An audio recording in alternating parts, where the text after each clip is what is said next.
Hey everybody, I'm Seth V for the Knife Center, and we've got a dose of new knives for you before you overdose on turkey this week.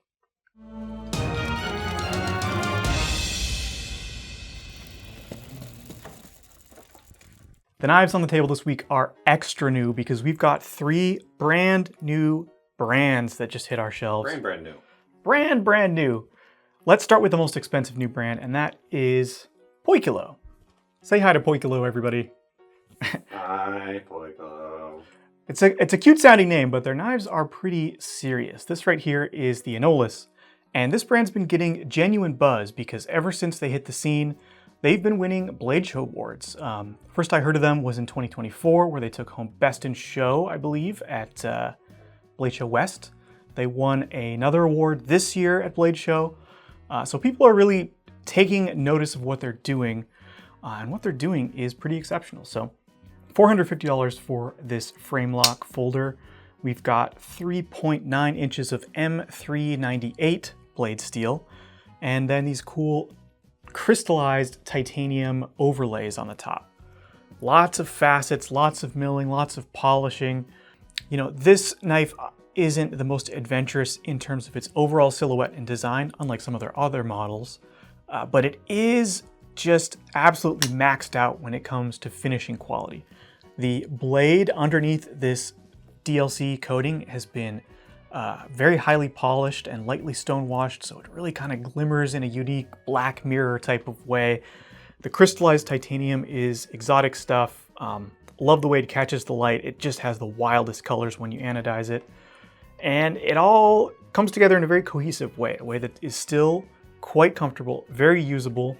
You know, if you're attracted to these kind of, I was about to say compound tanto, but it's actually not compound. The whole grind is a single flat bevel, but you do have a tanto tip there and a good amount of belly towards the tip, as well as a little bit of a clip point. So it's a pretty attractive shape, kind of wild, but still very usable. Of course, it's a flipper. The action is fantastic. It's running on ball bearings, I believe. Actually, I'm not sure. It's exceptionally smooth, so if it is bearings, they are very high quality. Snappy, satisfying deployment. Ultra smooth on the close, you can see there. Gravity let that blade come home. I like that they've taken the opportunity of making a milled clip to go ahead and hide the hardware, so you get a super clean presentation in the pocket. Just a wild showpiece. Very flashy, very shiny, but kind of toned down in this black and purple a little bit. Still a usable knife, and something cool from the brand. The next new knife from Poikilo is the Rhino. And this one is a little lighter, a little faster, sleeker looking, but low-key I actually think it's doing more. It's not quite as flashy, but if you turn this knife around, one thing that's gonna jump out at you right away is there's no visible hardware anywhere. It's not an integral. You know, you can clearly see that the backspacer is a different piece, but yet there appears to be no hardware holding these pieces together. Pretty neat trick that they've done.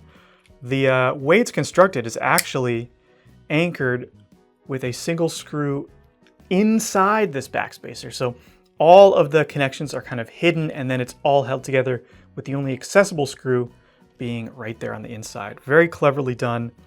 A very thoughtful piece of kind of industrial design, a real showpiece of machining. I like all the chamfers on the handle. They give it a geometric look, but one that still gives you some shapeliness in the hand. It's comfortable to turn this between different grips. The blade shape, again, we have a upswept tanto. It's not a compound grind, so it has good slicing geometry with a single bevel from the spine to the edge, but just a little extra, doing a little more at every chance they can get. Poikilo, they definitely impressed the Blade Show judges, and excited to get them out into your hands to see what you guys think of them as well. This one comes in at $430, and it also has M398 blade steel. Now, that blade steel, if you're not familiar with it, it's pretty exotic, pretty rare. It is a stainless steel like M390, which is what you'd expect given how much of the name it shares with M390. 8 more M's. It's got 8 more M's, which means that it is got more alloying elements and consequently higher edge retention. So if you think M390 holds a good edge, M398 is going to be that much greater. It's on par with things like 10V. It really holds an edge for a long time. It's extremely stainless. It's not all that tough, which is, you know, the trade-off you get when you're really pushing to the extremes of one quality or another with steel. But yeah, incredibly stainless, incredibly high edge retention on M398. So it's going to deliver edge performance, you know, that I'd like to think you'd expect for the price. So pretty sweet piece here. All right, the next new brand we're welcoming to our shelves today is Daggerr. That's got 2 R's at the end there for extra... Rifage. Sure. This right here is the Nestor. Comes in at $104.95 and features VG10 steel. So Daggerr is a brand that really caught my eye because they are... they're kind of doing something that only cold steel does, which is make unapologetically large folding knives. This Nestor has just under a 5-inch blade, which is kind of that size territory that almost nobody else touches. And they've got a bit of the cold steel attitude to them as well. They're a little bit edgy. They lean into the tactical, you know, combat knife aesthetic. And I think they do a good job of it, and maybe even cooler, they represent a pretty spectacular value, as you'll see with some of the less expensive ones. This one here, though, for the money, what you're getting is pretty sweet. First of all, you've got button lock with a tremendously satisfying flipper action. This thing just clacks open. It's very nice to use. Also has a secondary safety there to keep the button from accidentally disengaging. And then, as you can see, there's a little hole here in the scales, and that is meant to accept this pin. So if you really want the sort of fixed blade-like strength, you can pop that pin out, pop it in here. We were having some trouble on just off camera trying to get this pin out. I think if you really were going to use it day to day, you'd probably want to invest in a little lanyard to actually tug that thing out there. Neither Thomas nor I quite have the fingernails to make that happen. Nonetheless, the concept is sound, and the knife is very fun to deploy and impressively large. Check out that pocket clip, though. This is going to be one of those things that'll either make or break the brand for you, because some people are comfortable having a screaming skull hanging out of their pocket, and some people are not. So only you are going to know which camp you fall into. Nonetheless, I think it's in line with their brand identity. Daggerr is who they are unapologetically, and if you like that big and edgy style, I think you're gonna really dig this brand. It's like a Chavez skull at the end of Raiders of the Lost Ark. Yeah, a melting Chavez skull. What was that? I could hear it scream, Thomas. Crazy. Halloween was weeks ago. Next up from Daggerr is the Boris. The inspiration for this one is worn on its sleeve here, or maybe I should say chin, because this is clearly a straight razor design. And you can see that even more clearly when I fold it up. You've got that tang exposed there. This comes in at $69.95 with VG10 steel.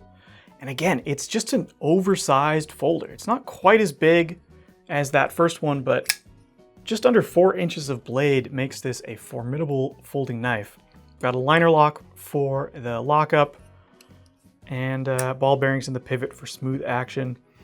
Now you can use this extended tang as a front flipper, but it's so long I find that the rest of my fingers kind of get in the way. So the way I've been deploying this is more like a conventional flipper, just over the top there. Let's see if I can get a good one. There we go. Definitely a technique to it, but easy to do. And one kind of quirk about this is it may not have even been intended as a one-handed opening knife, because it includes a pocket sheath.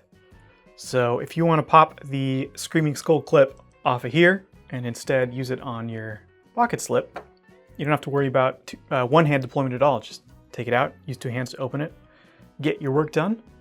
Pretty nice inclusion, I appreciate that. I like that the spine here is crowned as well. It's gonna make it nice in the pocket, and for a, you know, a straight razor kind of cleaver-esque blade, the overall package is nice and slim, so pretty decent pocket companion, even though the overall aesthetic is so large and in charge. Now we're getting to the real values on the table from Daggerr, because this knife is called the Pero. Comes in with a full 5 inches of blade, 8CR 14 MOV steel, so nothing spectacular, but very usable. Only $35.99 for a 5-inch folding knife. That is pretty dang good. That's pretty dang good. If you really want a big knife and this brand jives with you, start here. This thing is awesome. I like the Daggerr shaped blade. You know, that's their brand name. They do it well. Appreciate the little thumb ramp here, so gives you something to brace up against. You can kind of lock in between the thumb ramp and the flipper tab there. Feels very, very solid. And of course, with a handle this big, I can just use it any way I please. There's more than enough room to grip. Even if I was wearing big old gloves, no problem at all. The action's really nice. The blade just has so much mass that the momentum flings it open. It's very uniquely satisfying. Flipping open a big blade like this, it just literally hits different. Pretty sweet stuff. These come in this vibrant pink. There's black. I think we have a green as well. Different blade shapes and grinds as well. So this one is probably the most efficient in terms of cutting. It's got a nice flat grind, but there's a more traditional Daggerr grind, sort of saber grind going on.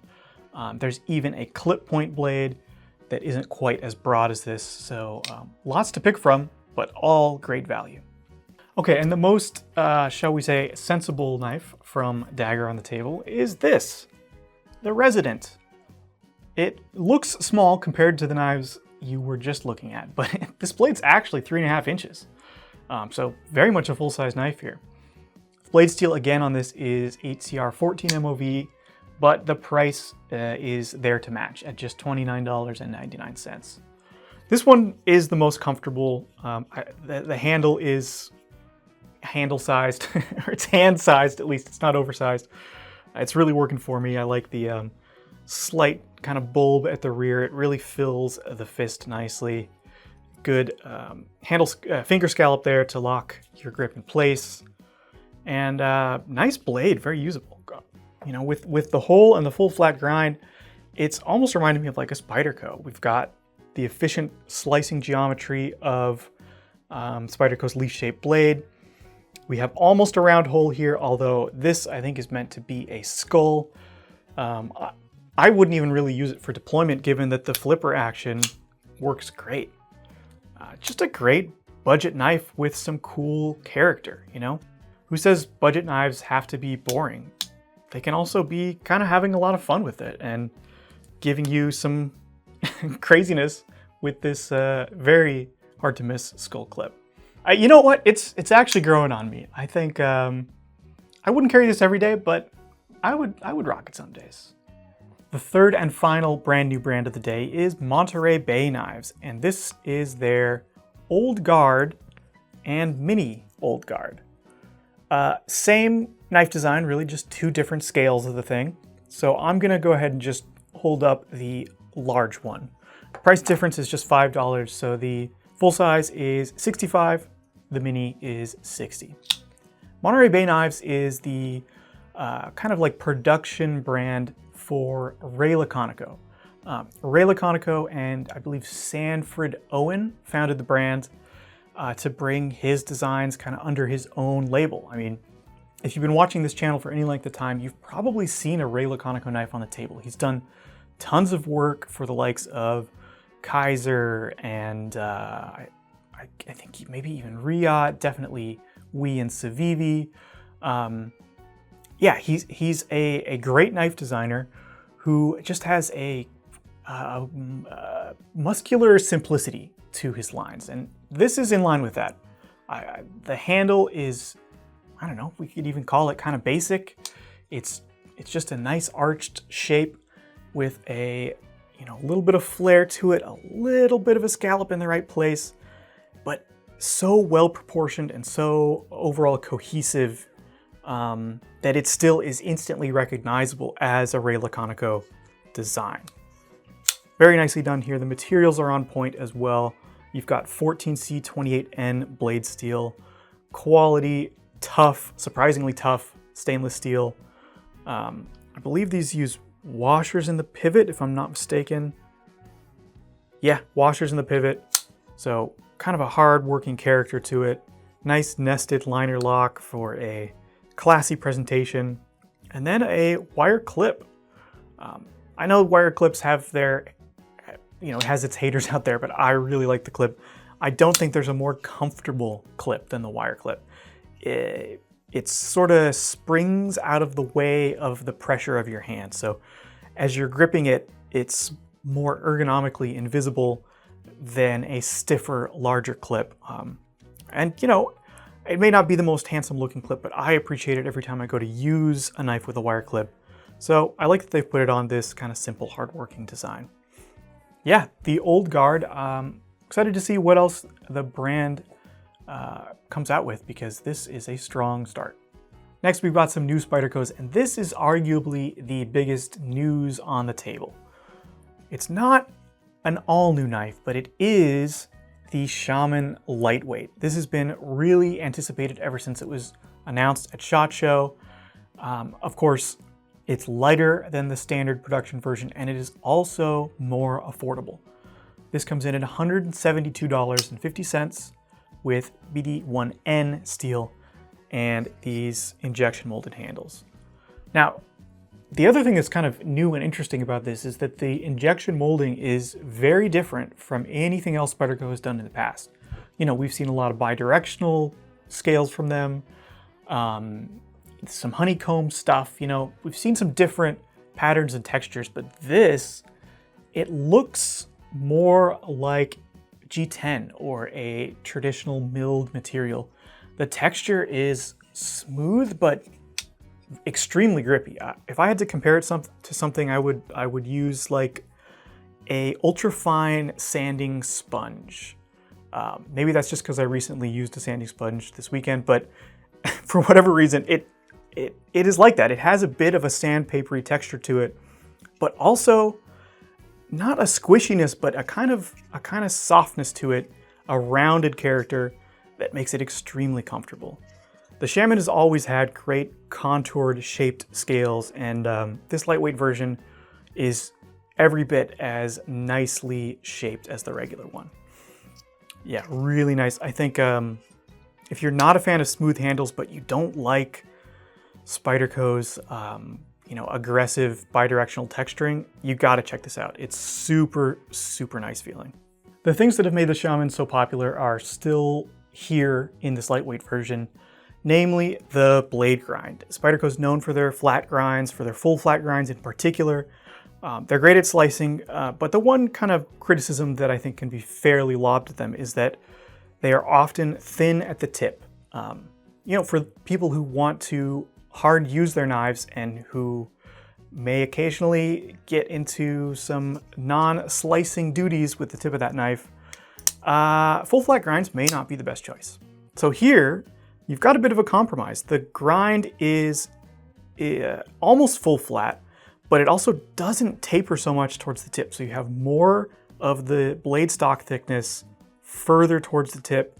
The result is a stronger tip, a harder use knife. And with Spyderco's compression lock kind of backing up that strength, this truly is a knife that you can push hard. I think, you know, the lightweight version at that price, it's really asking for it. All right, next up, we have a pink YoJumbo. This is the YoJumbo, which is the YoJimbo, but bigger. Michael Janich's tactical Warncliffe design, supersized here. And this is a sprint run configuration with pink G10 handles, as you can see, and S30V steel with a black DLC coating. Very cool. All of the pink-handled Spyderco sprint runs, a portion of the proceeds are donated to Living Beyond Breast Cancer. which is a charity that helps those who have lived through breast cancer. Pretty cool way to support a great cause and get a awesome and unique knife as well. The YoJumbo is a big tactical Wharncliffe, and that means that it's going to be great as a fighting knife, which is exactly what Michael Janich designed it for. But the Wharncliffe factor means that it's a great utility knife too. Nothing has the controllability. Is that a word, Thomas? We'll make it one. I said it. That makes it a word of sorts. All words are made up. Yeah. What I'm trying to say is that a Wharncliffe blade cuts more intuitively than really anything else. There's no belly that changes the angle of attack depending on where you start the cut. It just cuts the same at the tip as it does at the heel. Yeah, fantastic. And they're easy to sharpen. They make great EDCs. This one's really kind of pushing the size limit for an EDC, for me at least. That is not true for everyone I know. So yeah, almost 4 inches of blade here is a bit big, but that's what the YoJumbo is for. It's the YoJumbo, but bigger and pink. So you'll know if that's for you. There's a juxtaposition between tactical and pink that actually kind of works. Yeah, I dig it. Go big and bold with it. All right, next up we have a new Kershaw, and this flashy little Bel Air is standing in for a bunch of new Kershaws that just hit the site. You can get the same configuration in, what else? There's the live wire. There are some leaks. There's leaks with graphics printed on them. There's a whole bunch of stuff. Click over and see it, but the table was getting packed, so we just went with what I thought was the coolest new knife, this Bel Air. This one is $214. We've got Magna Cut steel, raw aluminum handles, and a very cool icy blue blade coating and pocket clip. Pretty sweet. I don't know what fantasy character exactly this colorway would correspond to. I don't know my superheroes well enough to say for sure, but it just has a fantastical look to it that I know would be perfect for somebody's cosplay out there. And the Bel Air is just great. If you haven't owned one yet, I think it's Kershaw's new flagship EDC knife. It really, really shows what they do best and the level of knife making that they're at these days. The blade stock is aggressively thin. The grind is expertly done. You've got Magna Cut steel, which supports that thin, slicey nature. The crossbar lock works great. It's strong. It's ambidextrous. Handle ergonomics are solid. Just truly one of the best EDC knives you can buy, and I think this one would make a great gift too. You always want to wow somebody with a little something extra. This colorway is kind of extra. All right, we've got a couple new knives from Bestech, and I wanted to take the opportunity to call out that all in-stock Bestech knives are on sale, including these new arrivals. So I don't know if we've ever done that exactly, if we've ever put all Bestech knives on sale. It's possible that we have, but we definitely haven't done it this year. So now's your chance to get the best price you can get all year on a Bestech knife.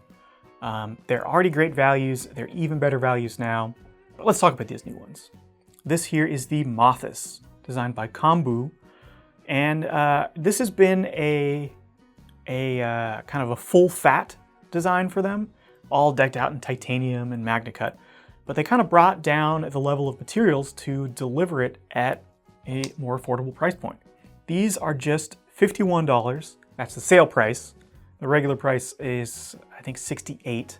So buy them now and definitely get yourself a better deal there. But pretty cool design. I think I actually prefer it as a more budget knife. I appreciate an awesome titanium folder as much as the next person, but this brings out the knife's kind of utilitarian character. Kombu likes to go for some wild blade shapes.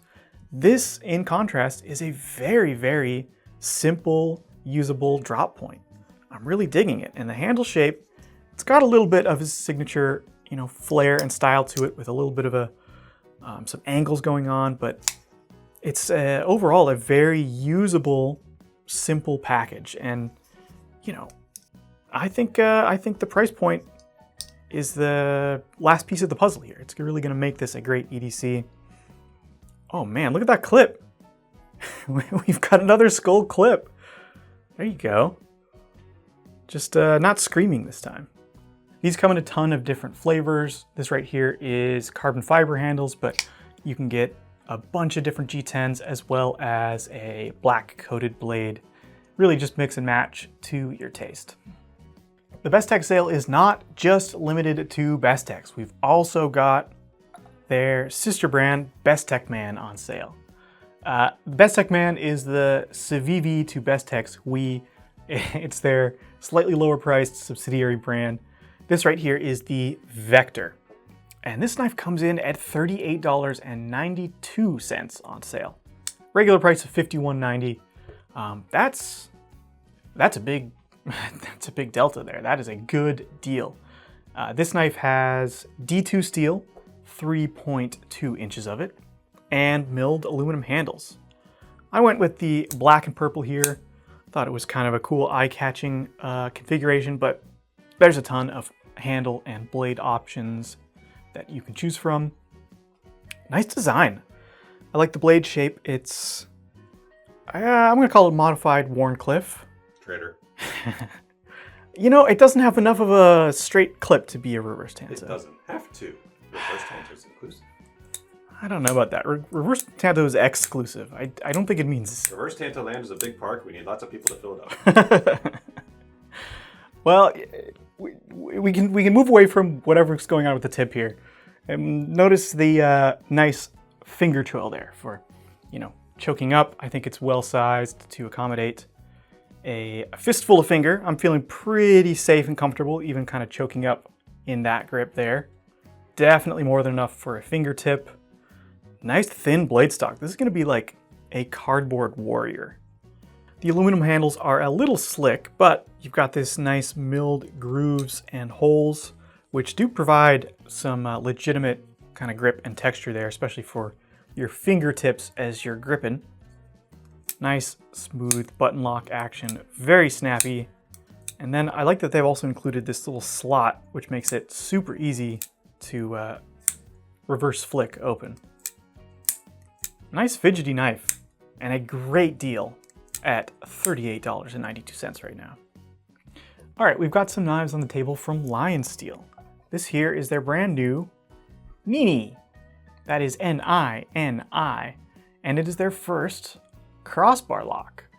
Pretty cool little knife. We've got 2.75 inches of blade, M390 steel, and then your choice of either titanium bolsters or solid handle scales in a bunch of different materials. You got your G10s, you got your micartas, your wood as pictured. Pretty nice knife. The price is going to range from $156.95 to about $170 for the bolster versions. Very cool. This is just a EDC folder LionSteel style. The size is compact, the blade steel is relatively thin, especially for an Italian brand. The crossbar lock is really nicely done, but it has a little bit of extra class, as you've come to expect from LionSteel. They've added a piece of, I guess I'd call it like a filler plate. So there's not a big void underneath the crossbar lock. It still kind of protects the internals even as you slide the lock back and forth. And then one thing it does that I really appreciate about non-bench-made crossbar locks is that when you pull the lock back, it kicks the blade open not insubstantial amount. So you can, really makes it easier to both fling the blade out kinetically and kind of catch it on the closed there. Pretty nice. That's probably how I'd be using this, although the thumb studs, while small, work just fine as well. The little slot in the blade here, I could probably, let's see, first try on camera. Okay, I can use it as a reverse flick notch, but it's pretty small. I think if you had much larger fingers, you might struggle with that. Yeah, really nice action. Good spring tension too. It's a little stiffer definitely than like what Kershaw is doing, but not so stiff that it's hard to manipulate in the slightest. And then even though the price is, I think, a really good bargain, there's some nice details here, typical of LionSteel. The liners are rounded. They've got a crown to them, so they have a soft and inviting kind of feel to them. The back spacer is semi-floating, so you can see in there sort of presenting this little strip down the middle, but then it widens to actually hold the scales apart. And then the pocket clip is reversible, but totally clean presentation on either side.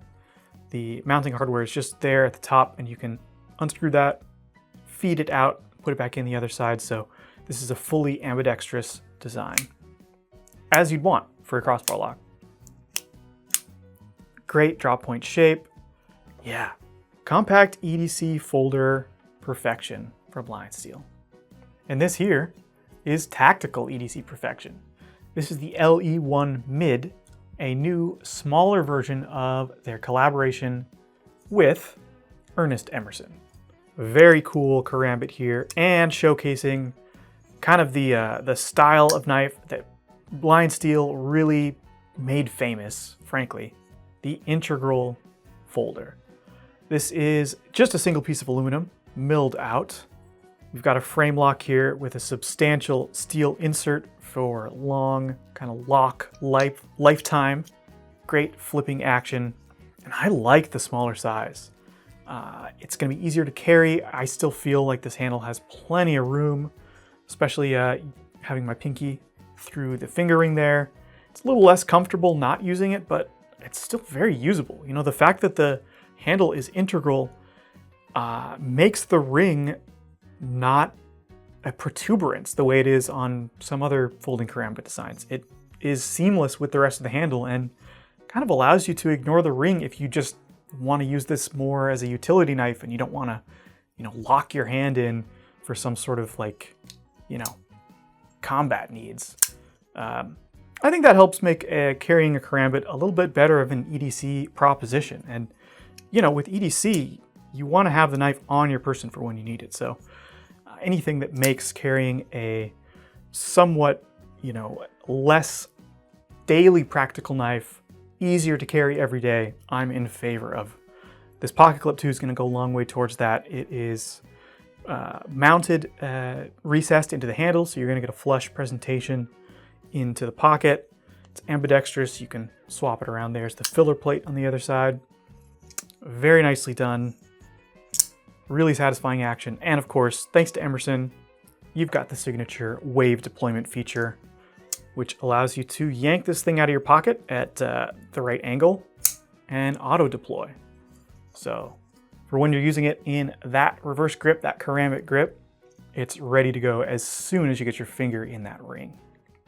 Pretty sweet, and I don't think you lose all that much at all with this smaller size, except for dollars off the price, because this comes in at $147.95. All right, we've got new arrivals now from Defiant 7. Defiant 7 is a brand run by Les George and Alan Elishewitz. There may be others involved, but those are the two that are top of my mind right now. This here, of course, is a Les George design, his Talos. At this point, something of an icon, truly a design that's been iterated on countless times over the years. I happen to think it is one of the best, like, do-it-all tactical folders, really, that you can get. You know, the combination of the simple but very locked-in handle, the drop point blade that still has kind of a thumb ramp here and a little bit of style to it.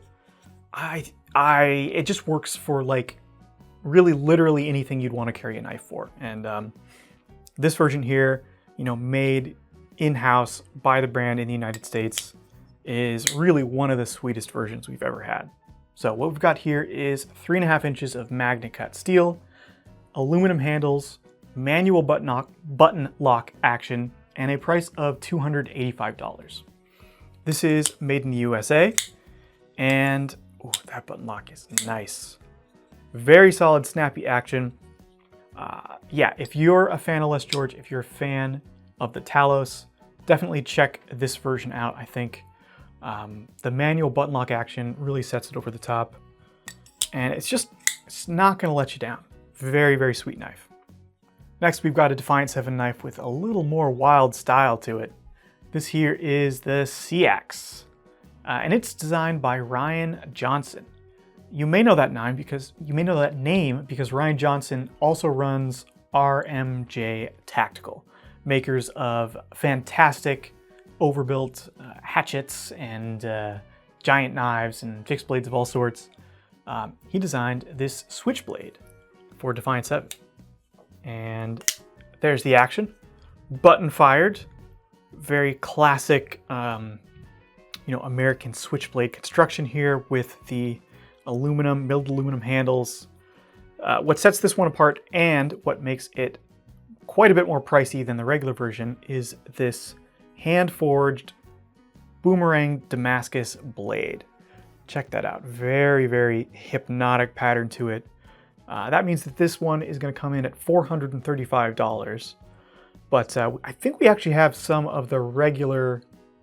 Yeah, we do. We have some of the just Magna Cut ones in stock at $285 if you just want this design and don't want to spring for Damascus, but Damascus makes it pretty special.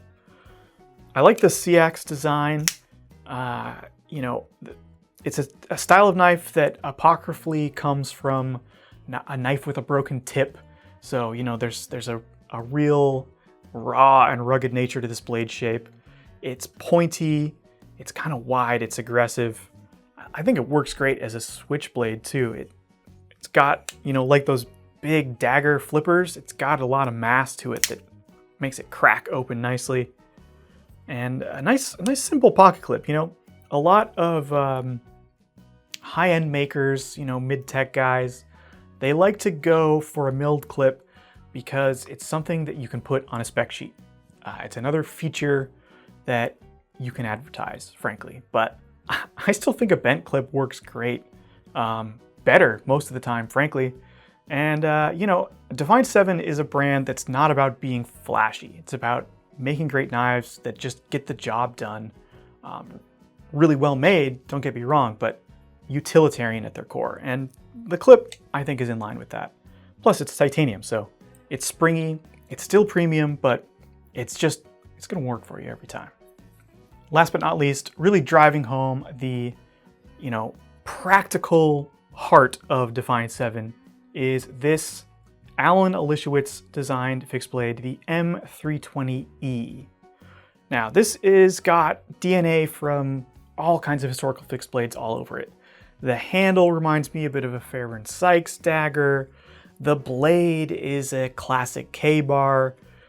The guard, though, is kind of doing its own thing, and that is what really sets this knife apart for me. The kind of kink in it there that you can see, that angle, makes an absolutely perfect thumb ramp. This is an extremely comfortable grip. It makes it feel much more controllable, much more modern than something like a classic K-bar, with that straight guard that really locks you into just one or two grips. This is inviting some more uses. It has a nice lively feel to it. The handle is just an injection molded polymer, but it's got a really nice shape, kind of a Coke bottle figure to it. Feels the hand really nicely. And then I like this striking pommel as well. It's got a bit of a crenellated texture to kind of amplify the energy delivery at those points, but it makes it a decent improvised hammer, for tent stakes or crushing up whatever. It's a utilitarian knife that also looks and feels really, really good. They had a dagger version of this that was really tempting too. I know David and I were both kind of considering taking it home at one point. But this clip point design I think is going to work even better for most people, and just is a classic, great looking combat utility knife. Oh, the price, $365, and the steel on it is 3PM CPM 3V. Good, tough stuff. Still one of the best choices for a hard use fixed blade. Yeah. Nothing wrong about this blade. Let's check out the sheath.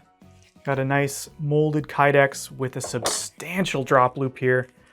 I think it's actually a second piece of kydex with some pull-to-dot straps. Yeah, so this is it's gonna be a nice drop from your belt, but it's not gonna flop around like your typical leather drop loop. It's much more rigid. So a good compromise between, you know, the comfort of a drop loop, but the you know, security and stability of a really buckled down kydex. Man, this is a sweet package. I really hope they keep making these fixed blades because this series is fantastic and more people need to put one of these on their belt. Good retention on that too. Yeah. This is a good sheath. You gotta appreciate the details when you handle so many knives. Okay, we've reached the end of the table, but there's still one more knife to talk about, and that is our giveaway knife. Now, if you've been watching the videos for the past week or so, you may have seen this already, but this is your last chance to enter this giveaway because it is ending midnight Thanksgiving. This is a very special collector's edition Spyderco Paramilitary 2. It's got this cut-through blade with Lady Liberty on it, fat carbon handle scales, and most special of all, the box is signed by Sal and Eric Glesser themselves. Spyderco founder, father and son, and designers of this very knife. All you have to do to enter is just sign up for our email newsletters. There's a link down in the doobly-doo, so you know what to do to join the giveaway. We hope it is the first of many giveaways to come for our knife family email subscribers. Man, this is a special knife. Don't miss your chance to win it. And yeah, that's it. Thanks for joining us for another New Knives of the Week video, an early pre-Thanksgiving edition of the New Knives of the Week. David and I, and Thomas, of course, we really couldn't do any of this without Thomas. Yeah, that was clear. We will be going live on Black Friday, so stay tuned for more news about that. Subscribe. And please subscribe if you haven't already. And don't forget that all of these knives are available in the links down in the description. We've got new payment options like Sezzle and Apple Pay to make things even easier, and our Knife Rewards program, which is a great chance to earn money on any knife you buy today towards a future purchase with us.